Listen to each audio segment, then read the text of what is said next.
At ayun guys, luluto na naman si Oscar ng paborito niyang gulay. Yan guys. Yung talbos ng abalong guys sa Ilonggo, abalong. At ito guys oh.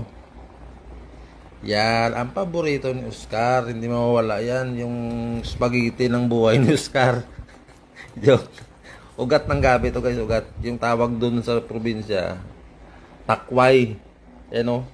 Oh. Tsaka wag nyo lang halu-haluin guys dahil mamaya magagalit yung talbos dyan. Sigurado hindi mo makain yan. Dahil kakatiyan guys, kakatiyan. Kayaan mo lang siya dyan kumulo ng kumulo. Ganyan lang na magluto si Oscar. At ayan may pagluto na yung takway dyan ng buhay ni Oscar. Ayan o, yung pansahog niya o. Yun, o. Yum yum. Ganun lang guys, hintayin nyo lang kumulo at lumambot yung takway ng buhay ni Oscar. Okay na yan. Ay lagay mo na yung anong isda to? Iwan ko basta isda yan. Yan. Ano lang guys. Oscar, umuwi ka na at malapit na maluto yan. Dito ka naman ang halian, Oscar.